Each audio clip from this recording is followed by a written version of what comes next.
Damn. Everybody is an opportunist. Everybody. Everybody's an opportunist. I can't believe it. Shit. Am I an opportunist too? I mean, we cannot talk to people, deal with people, and at the slightest hint that somebody may be vulnerable, we jump all over that shit. Ooh, ooh. I mentioned today to someone about how I was feeling kind of, I don't know. You see, I've accumulated some things that I thought I needed. I got a house, a little piece of property, nothing much, but I've got something, and I'm at peace with myself.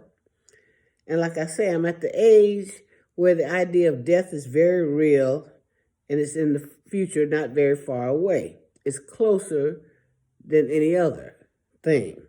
I have lesser time to live than I have already lived, according to science, So I've got these little things.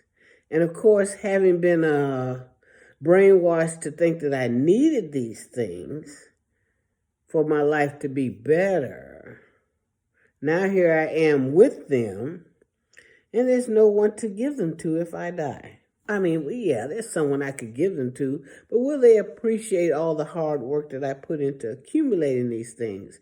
Will they appreciate the fact that I thought of them and wanted them to have a piece of me, or will they just toss them like I think some of my relatives will? And I won't mention anyone because I don't want anyone's feelings hurt right now, although I'm not beyond hurting your feelings if they need to be.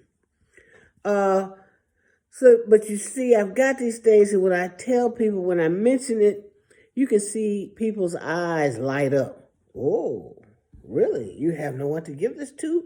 Oh, let me see. I think I want this, and I want that, and I want the other. There's no concern about me and the fact that I may be dying. It's almost as if you want to say, hurry up and go so I can get what you got. Most folks is like, I hope she leaves me this. Well, they'll be nice to me for a time to see if I will consider them in my final days. I'm just as likely to set fire to this shit and walk on up out of here with nothing and leave nothing to nobody.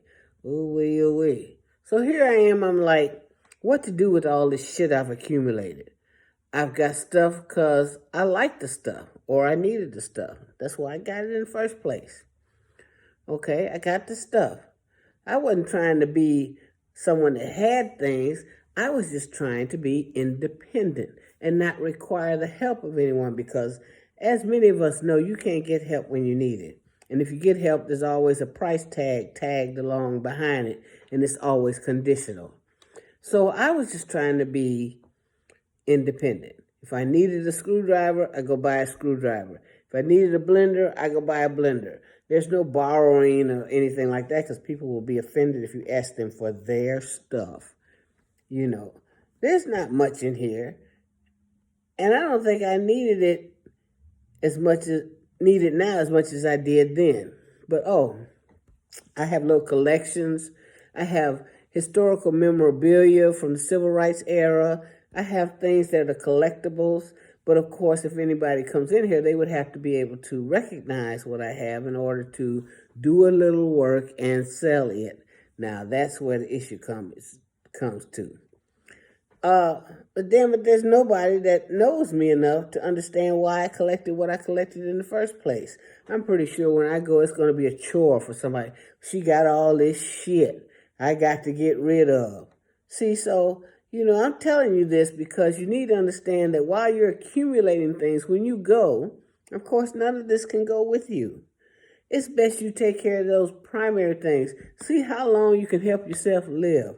Try to get healthy. I got a late start on it, but I'm sure working on trying to be 100 years old. You think I'm not?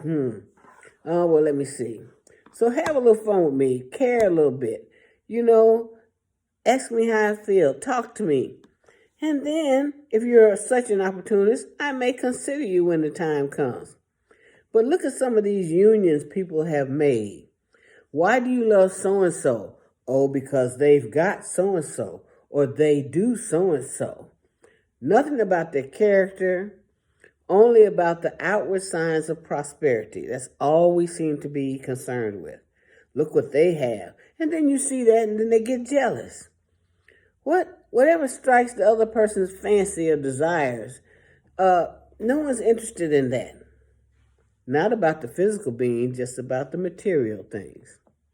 Want some proof? The real love you see are those people that hang in there when the other party is just down. Hang in there when the other party gets an incurable disease. Hang in there when the other party becomes handicapped.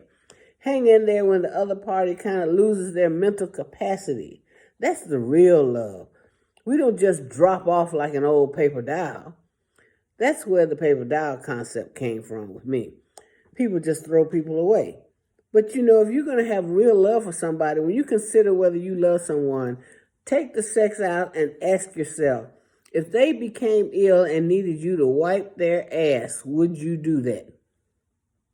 That's a consideration, because that's what I think of. That's what I think of. To me, that would be love. Someone that I would be concerned about no matter what. Now, I always joke around and say, well, I don't want them to be crippled when I meet them. But you never know who God will place in your life.